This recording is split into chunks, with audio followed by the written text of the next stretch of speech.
Bonjour à tous, c'est Vanessa et Laurent du blog monimmobilierrentable.fr. Donc on est aujourd'hui avec Xavier du blog Business is my religion qui va nous parler un petit peu de ses investissements. Bonjour à tous, je vais vous parler des investissements. Alors Xavier, est-ce que tu peux te présenter un petit peu pour nos lecteurs Oui, bien sûr. Donc, moi, je suis Xavier, j'ai 31 ans et je suis l'auteur du blog Business is my religion, comme l'a dit Vanessa. Et je parle d'immobilier et autre chose aussi. Ok. Alors, qu'est-ce qui t'a donné envie d'investir dans l'immobilier? Alors, tout d'abord, comme on a parlé en off avec Vanessa, j'ai fait comme tous les gens qui souhaitent devenir riches. J'ai tapé sur internet comment devenir riche. Et du coup, j'ai pas vraiment trouvé ce que je cherchais. Par contre, j'ai vu pas mal d'articles sur les personnes qui sont devenues millionnaires, multimillionnaires et milliardaires aussi pour certains. J'ai vu qu'ils avaient tous, pour la plupart en tout cas, un patrimoine immobilier assez conséquent. Donc c'est le point commun que je retrouvais chez beaucoup d'entre eux. Donc je me suis dit que voilà, déjà pour commencer, ce serait bien que je m'intéresse à la pierre et que je vois comment ça fonctionne. Au moins, j'aurais déjà un pied à l'étrier. L'étrier pour devenir riche. Pour devenir riche, voilà. Ok. Alors, tu as investi dans l'immobilier. Aujourd'hui, est-ce que tu peux nous revenir un peu sur ton parcours, par quoi tu as commencé, et ainsi de suite? Bien sûr. Alors, au tout début, j'ai investi dans un parking, puisque quand même la première opération immobilière, c'était quelque chose, c'était pas spécialement naturel pour moi. J'étais le seul à me lancer, autour de moi personne n'avait fait ça. Donc je voulais me lancer en minimisant les risques. Et je savais qu'à cette époque, tout ce qui était parking et tout le reste, c'était quand même des investissements, comme on dit, des investissements dits liquides. S'il y a un problème, on peut revendre assez facilement et récupérer son cash. Et en même temps, on devient propriétaire, on apprend puisqu'il y a la même paperasse, il faut aller chez le notaire, il faut remplir tous les dossiers, vous avez un locataire à gérer. Donc au final, c'est à peu près la même chose. Et si demain, par exemple, le locataire ne paye pas, la loi elle est moins stricte s'il ne paye pas, on peut le mettre dehors assez facilement. Une habitation. Exactement. Donc voilà, c'est un peu l'investissement qui m'a rassuré et qui m'a permis de me lancer. C'était le déclencheur, quoi. Le déclencheur. Ok. Sauf qu'une fois que j'ai fait ça, je me suis rendu compte que c'était un peu trop simple, quoi. Donc j'ai dit, en fait, j'aurais dû faire un studio directement, puisque voilà, c'est fait, mon locataire en place. Qui est resté sur ta foi, quoi. Tu t'es dit, c'est fait, quoi. C'est ça, ouais. Mon locataire en place, il n'y a pas de travaux à faire. Au pire des cas, je vais mettre un petit coup de peinture pour rafraîchir les lignes de délimitation. Donc voilà, je me suis dit, je pars sur un studio, et c'est ce que j'ai fait en région parisienne. Et cette fois-ci, là, il y avait un peu plus de travail puisque j'ai décidé de partir sur un bien avec des travaux. D'accord. Voilà. Donc c'était quoi un peu le profil de studio que tu recherchais ou d'appartement que tu recherchais? Alors, premièrement, je cherchais un bien pas cher, à moins de 100 000 euros dans le 92. D'accord. Et c'est là où les choses devenaient compliquées. Donc je suis parti voir des agents immobiliers en leur donnant mes critères de recherche. Et là, ils se sont un peu foutus de ma gueule. Ils m'ont dit, est-ce que je veux pas un café avec le tout? Ça commence comme ça peut commencer comme ça, mais vous laissez pas faire. Voilà. Vous allez vite comprendre pourquoi il ne faut pas se laisser faire comme ça. Du coup, en faisant plusieurs agences immobilières, je laissais mes critères, c'était bon, on va vous recontacter. Donc j'ai décidé de prendre les choses en main. J'ai installé des applications comme Se Loger, PAP et tout. Et j'ai mis des alertes avec mes critères, puisque je savais que l'informatique ne m'aurait pas jugé sur mes critères. S'il y avait une alerte qui se rapprochait de ce que je voulais, ça m'aurait dit. Ça rentre. Une notification. Exactement. Et c'est exactement comme ça que ça s'est passé. La toute première fois, j'ai reçu une alerte au bien à 87 000 euros, qui était situé à Bois-Colombes. Et ce même bien n'avait pas de travaux, c'était à peu près 30 mètres carrés. Donc c'était au-dessus de ce que je recherchais. Donc j'ai appelé l'agent immobilier, je lui ai dit que je voulais absolument visiter le bien. Elle m'a dit que le soir ça n'allait pas être possible, qu'on se donnait le rendez-vous le lendemain à 10h du matin. Sauf que, étant salarié, je ne pouvais pas me permettre d'arriver à... Libéré, Ouais, voilà. Ok. Donc j'ai planifié le rendez-vous le soir, sauf qu'à 16h de l'après-midi, elle m'a appelé pour me dire écoutez, vous savez, ça va pas être possible puisque le bien était vendu. Donc, Donc ça, c'est ce qui arrive. C'est les aléas en tant qu'investisseur, les petites frustrations comme ça. Exactement. On en a connu, vous en connaîtrez, il y en aura d'autres. Voilà, Voilà, c'est faut ça. faire avec. faut faire avec. Mais c'est vrai que c'était un peu, sur le coup, ça m'a un peu démoralisé puisque je me suis dit, ça fait un moment que je le cherche, tout le monde m'a dit que c'est impossible, et pour une fois, je tombe dessus. Donc j'ai cherché à poser des questions à cette personne, à l'agent immobilier. Je lui ai demandé, est-ce que la personne avait visité le bien? Elle m'a dit non. Elle n'a pas visité, elle a dit je prends, et elle m'a fait une offre au prix. Donc là, j'avais appris quelque chose. Quand on est sûr que c'est une affaire, on peut faire quelque chose comme ça. Puisqu'on a C'est quand même même... un mail suffit en fait. Voilà, on a quand même un délai de rétractation. En plus, oui, Donc c'est vrai. c'est s'engager sans vraiment s'engager. Mais ça lui a permis en tout cas de passer le moment. Donc du coup, j'ai réitéré les opérations, comme d'habitude, smartphone, application, tous les matins, je regarde les notifications. Et là, je suis tombé sur un bien situé à Colombes cette fois, à 95 000 euros, avec des travaux. D'accord. Donc là, Alors, quand t'as réagi là, là j'ai fait comme la première fois, j'ai appelé directement l'agent immobilier. Je lui ai dit que je souhaitais prendre rendez-vous avec lui pour voir le bien, et maintenant. Il m'a dit qu'il ne pouvait pas. Et je ne comprenais pas pourquoi il ne pouvait pas. Je lui ai dit oui, non, mais je veux le voir absolument, il m'intéresse bien et tout. Et je me suis mis à sa place, je me suis dit qu'est-ce qu'il peut faire qui puisse pas, puisqu'apparemment il n'avait pas d'autre rendez-vous derrière. Et je me suis rappelé qu'il y avait un match de foot. Je me suis dit, il n'y a que ça qui peut me bloquer. Donc j'ai dit, vous savez, moi aussi je veux voir le match de foot. Et il m'a dit, vous aussi. Bon, écoutez, on va faire la visite rapide et on se voit et on traîne pas. Et du coup, j'ai pu caler le rendez-vous. Et une fois que je suis arrivé dans l'appartement, j'ai visité, j'ai dit, je prends, c'est bon. Et du coup, je suis passé en premier, c'est un peu comme ça que l'opération s'est faite. la petite anecdote qui va bien. C'est C'est vrai que des fois ça tient qu'à un petit détail, mais vous voyez là c'était un match de foot, mais c'est peut-être ce qui fait le lien qui a fait que voilà, l'agent a décidé, je vais lui faire cette petite fleur là.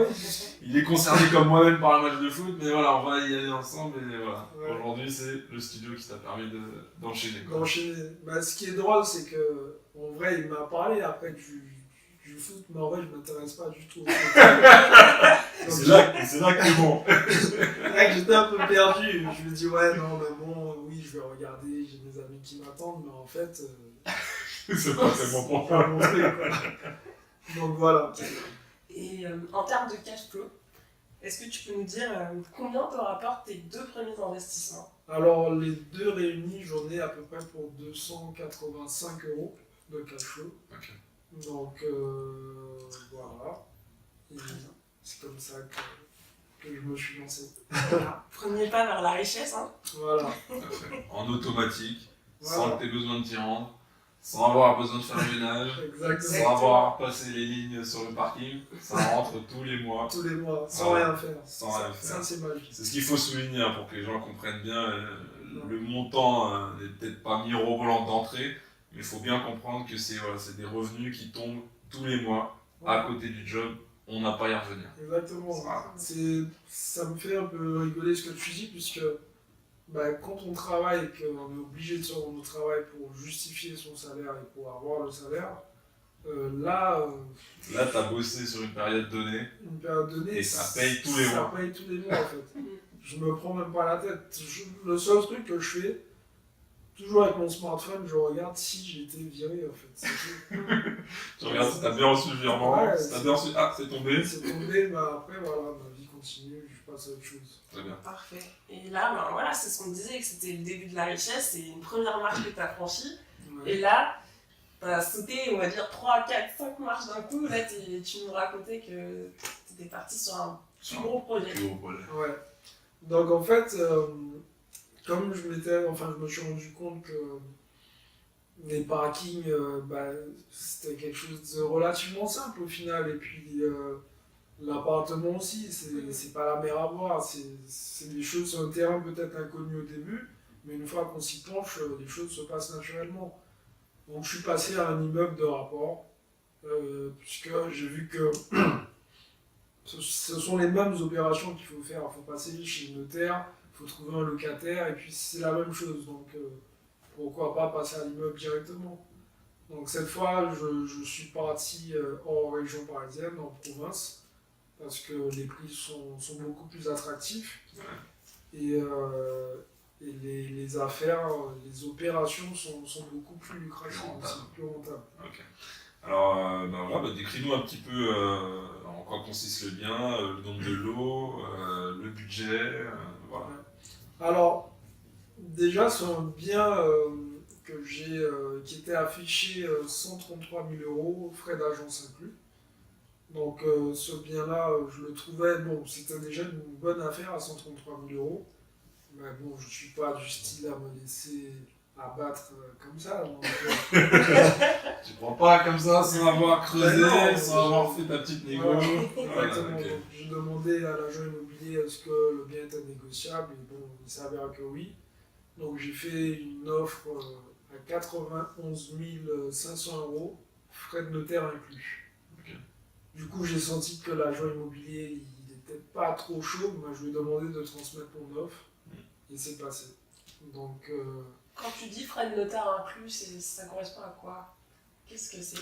Alors, frais de notaire inclus, ça correspond au fait que, si vous voulez, j'ai pas payé les frais de notaire vraiment de ma poche. C'est-à-dire que c'est le vendeur qui s'est chargé de payer les frais de notaire. En soi, dans la poche du vendeur, il lui reste 85 000 €. D'accord. Voilà. Donc effectivement, c'est aussi ce qu'on appelle, c'est aussi connu comme étant un achat acte en main. Un acte en main, exactement. Okay. Voilà. On fait porter en fait les frais de notaire par le vendeur. Voilà. Okay. T'as dit le nombre de lots? Alors non, on a dit le nombre de lots. En fait, c'est un immeuble de 340 mètres carrés. Donc il y a une grande cellule commerciale de 300 mètres carrés. Donc le gars qui est à l'intérieur, il a une supérette qui tourne depuis un moment et qui fonctionne très bien. Et juste à l'étage, il y a un appartement duplex de 40 mètres carrés qui est loué aussi. Donc du coup, l'ensemble après impôt me génère un cash flow de 850 €. Donc ce qui me fait à peu près 18% de rentabilité. Ouais, c'est top. Bravo à toi. Bravo. Merci. On peut le féliciter. Je vais entendre les applaudissements. Donc là, en termes de cash flow, tu es déjà à près d'un SMIC. Presque en presque un SMIC. On s'en rapproche lentement mais sûrement. Ouais, exactement. C'est ça. Sûrement. Et au niveau de la banque, est-ce que ça a été difficile ou pas Alors, au niveau de la banque, moi j'ai déjà eu l'occasion d'aller voir les banquiers et leur parler de mon projet. Mais je sais pas, les banquiers ce sont pas des investisseurs, donc ils comprennent pas vraiment ce qu'on veut. Par contre, le courtier, lui, il a l'habitude de faire face à des investisseurs, donc il comprend le projet et il sait quoi faire et il sait quoi dire aux banquiers pour que ça passe. D'accord. Donc là, pour mon opération, je suis passé directement par un courtier. D'accord. Okay. Et lui, il m'a trouvé le prêt, il a fait ce qu'il avait à faire, et moi, ça m'a permis, en tout cas, de me pencher sur toutes les recherches, enfin, de me pencher sur le compromis de vente, de voir les choses qui devaient m'assurer, en tout cas, sur mon achat, et m'occuper d'autres choses, quoi. Donc, j'ai délégué cette partie. D'accord. Ouais. Très bien. Et en termes de fiscalité, on se posait la question. Comment tu investis? Est-ce que tu investis en ton nom ou est-ce que tu as dû créer une structure, je pense à l'immeuble? Ouais. Alors bon, je sais qu'il y a beaucoup de gens qui se posent la question de créer une SCI ou pas. Après, c'est un avis purement personnel, comme je disais tout à l'heure. Je pense qu'au début, quand on se lance, créer une SCI, il faut peut-être avoir un but. Le but, c'est peut-être de transmettre à ses enfants un patrimoine ou quelque chose du style. Mais si on n'est pas dans ce cas-là, il n'y a pas en tout cas d'utilité pour l'instant pour moi de monter une structure comme une SCI. Okay. Pas pour l'instant en tout cas. Très bien. Ok, alors et quels sont les futurs projets là pour 2017? Qu'est-ce que tu as dans ta belle? Alors pour 2017, de gros projets en perspective. Je compte réinvestir dans 2 ou 3 immeubles de rapport. Donc ça c'est mon objectif. Donc voilà, c'est challengeant. J'ai envie d'avoir home, il faut que j'y arrive. Donc voilà, on va essayer de dénicher 2 bons immeubles, 3, allez, on part pour le train. L'annonce est faite. Donc voilà. Voilà. Et Xavier, tu as un blog, Ouais. Business is my religion. Ouais. Est-ce que tu peux nous en parler un petit peu plus en détail? Alors, Business is my religion, c'est un blog que j'ai créé parce que je m'intéresse beaucoup à tout ce qui concerne les personnes qui entreprennent, en tout cas aux entrepreneurs. Et c'est quelque chose qui me tient à cœur. Donc, effectivement, il n'y a pas que l'immobilier. Je ne parle pas que d'immobilier sur mon blog. Je parle de tous les business qui rapportent, c'est-à-dire immobilier, investissement sur les startups, mais tout en essayant de garder cette liberté financière. Puisque quand on est comme moi, on s'intéresse à tout ce qui monte un peu, comme les startups, ou quand on prend un appartement qui est en ruine et qu'on le retape et qu'il est neuf et tout, il faut avoir du temps. Et pour ça, il faut des business qui tournent automatiquement, qui nous permettent de faire des choses. Je te donne cette liberté-là, justement. Voilà. Okay. Et du coup, sur le blog, je traite un peu de tout ça. Ok.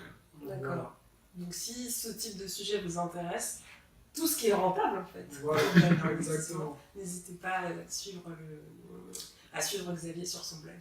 Business is my religion. On mettra le lien dans la description de la vidéo. Voilà. Eh bien...